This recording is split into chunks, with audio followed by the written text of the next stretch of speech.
हजुर सुरु गर्नु सुरु गर्नु अनि दिउँसो सामानहरु ल्याएको खादाहरु ल्याएर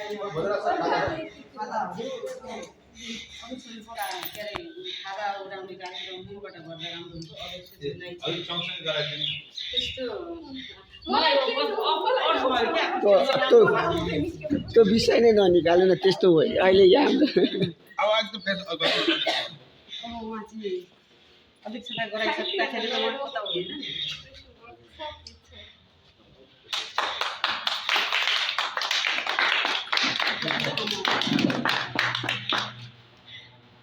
उहाँहरूले टिका लाग्छ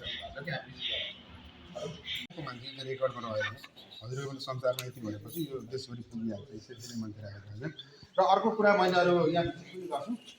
त्यो एउटा नाम चाहिँ मैले अर्को मान्छे ल्याउन आएको थिएँ उहाँ अलिकति स्वास्थ्यमा समस्या भएर चेन्ज गरेको भने हात त्यो आदि ल्याएको र अब हामी भिजिट पनि गर्छौँ र यो चाहिँ एउटा त्यसैको आधारमा हजुरले पढाइको कुराहरू पनि हजुर अहिले 5मा हामीले पढाउँदैछौँ यहाँ फेरि 5 जे भए पनि रिजल्ट आउँछ त्यसपछि यहाँ नजिकको स्कुलमा मलाई पढ्ने व्यवस्थाको लागि एउटा अनुरोध गर्दै म यो प्रबुधान सेवा सदनको चिठी चाहिँ हजुरले बुझिदिनु भयो यहाँ उहाँले हजुरले बुझिदिनु भयो त्यो चाहिँ तपाईँ जनप्रतिनिधि पनि भएको हिसाबले यो सजिलो हुन्छ भोलि पर्सि काम गर्नको लागि हजुर यहाँ चाहिँ उहाँ नानीहरूका सबै डकुमेन्टहरू हामीले उपलब्ध गराएका छौँ यो चाहिँ यहाँको सम्पत्ति यसको फोटोकपी चाहिँ हामीले पठाइदिनु होला किनभने हामीले ओरिजिनलै यो हरायो भने उहाँले दुःख पाउँछ र यो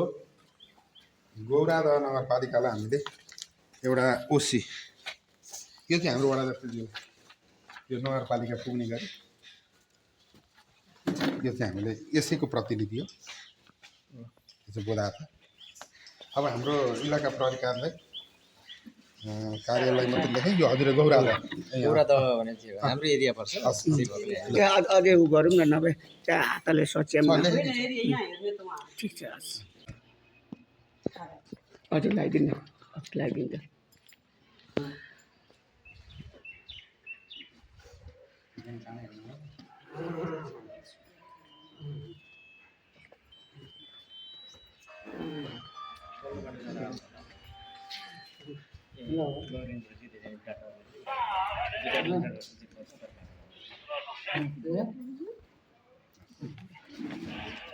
म अब अन्तिम चित्र आएँ यति भइसके पछाडि उहाँहरूलाई चाहिँ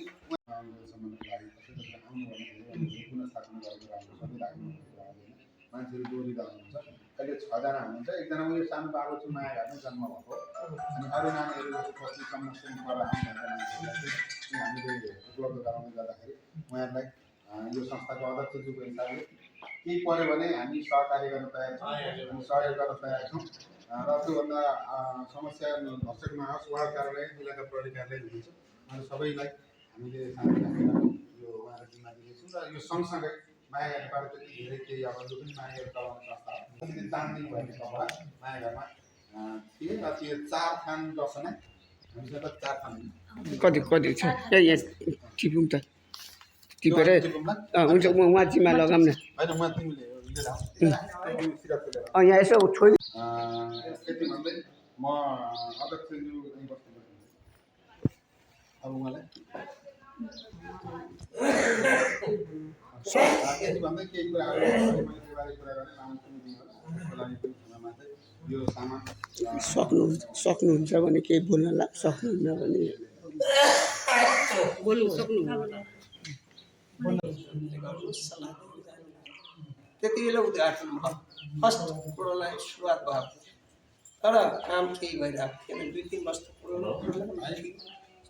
त्यसपछि यस्तै हो है अनि आज अस्तिदेखि नै हामीले चाहिँ हामीलाई जानकारी भनेको केही छैन यसमा जानकारी नहुँदा त हामी कसै न कसैको सहयोग लिनु पर्यो अनि हामी खोज्दै गएपछि माया घर नेपाल इटाडीमा ठुलै संस्था छ धेरै बालबालिका महिलाहरू राख्नुभएको छ उहाँहरूलाई डाक्यौँ हामीले अनि उहाँहरूसँग हामीले सहयोग माग्यौँ उहाँहरूले हरेक किसिमले सहयोग दिन तयार हुनुभयो र र हामीले नै आग्रह गरौँ सुरुवातमा त्यसो भए तपाईँहरूले नै तपाईँहरू आफ्नै संस्थाहरू चाहिँ हामीलाई केही बालबालिका महिला दिनुहोस् र हामी त्यसैबाट सुरुवात गरौँ। त्यसपछि हाम्रो गाउँघर जिल्लामा त्यस्ता पीडितहरू फेला परेपछि हामी बिस्तारै बढाउँदै जाउँला। आफ्नो के अरे आय स्रोत, आफ्नो अवस्था, आफ्नो अब भनौँ यहाँ व्यवस्थापन अनुसार हामी बढाइँदै जाउँला भनेर उहाँहरूले आग्रह गरेका र आज उहाँहरूले ल्याइदिनुभयो। हामीले हस्तान्तरण पनि गऱ्यौँ।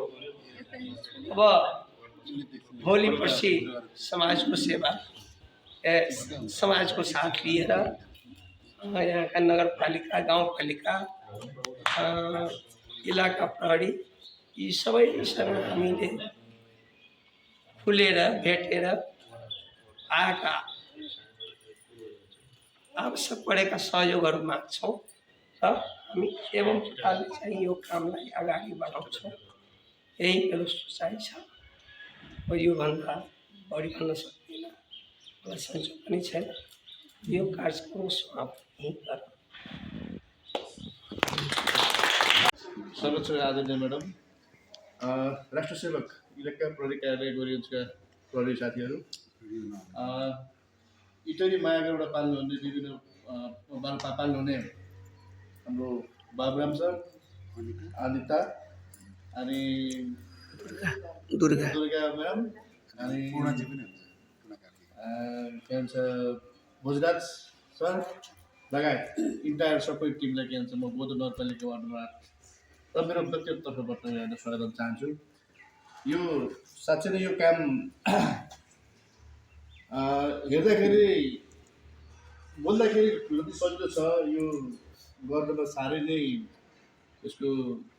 धेरै कठिनाइ पनि छ। उहाँ हाम्रो यो प्रबन्धन सेवा सदनका संरक्षक हुनुहुन्छ, उहाँ पनि कुरा आइसक्यो। उहाँ अमेरिकामा सुखसर जीवन चाहनु सक्नुहुन्थ्यो, उहाँले के भन्छ बाँकी जीवन सुखसर बिताउन सक्नुहुन्थ्यो, त्यो हैसियत उहाँहरू राख्नुहुन्थ्यो। तर उहाँ अमेरिका बसेर भए पनि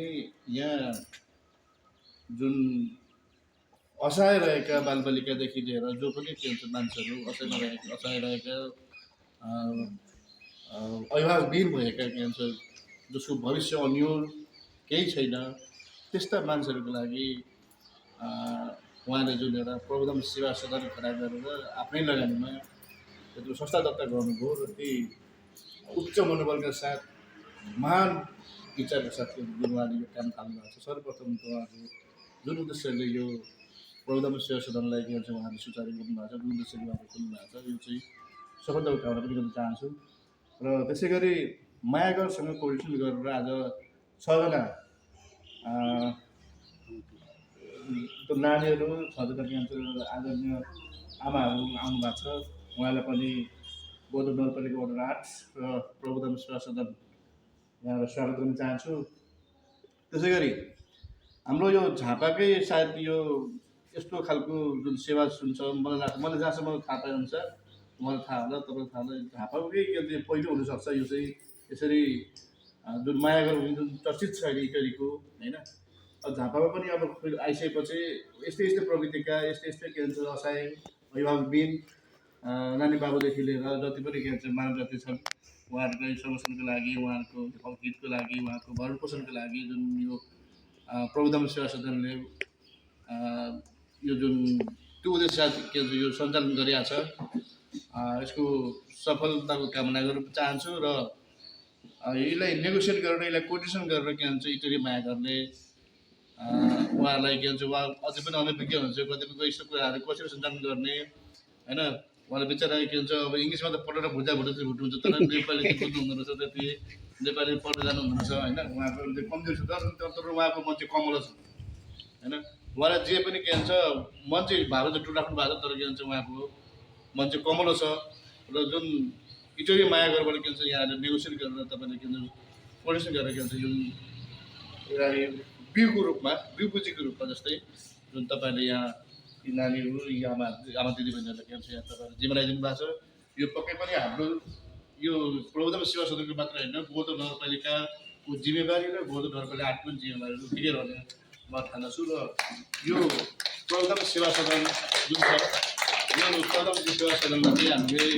गोर्धन नगरपालिका वार्ड आइसकेपछि वार्ड नम्बर 8 पनि के यसको जिम्मेवारी बढ्दै गएको छ र यसलाई यो सेवा सदनलाई हामीले एउटा नमुना हामीले यी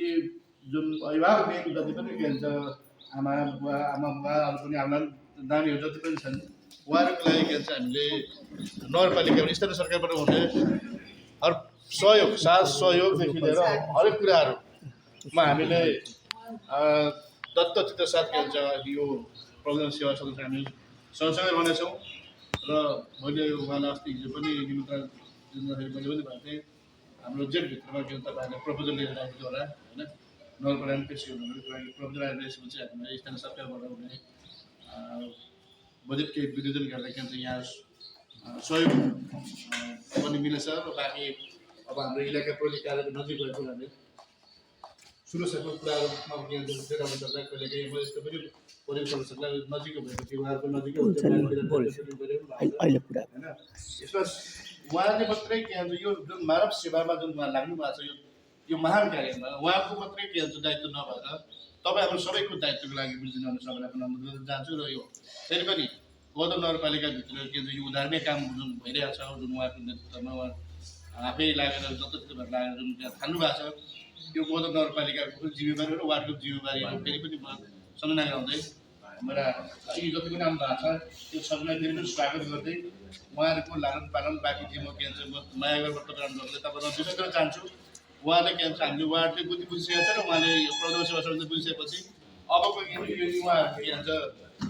लालन पालनको लागि के भन्छ यो वार्ड पनि जिम्मेवारी हुन्छ नगरपालिका सँगसँगै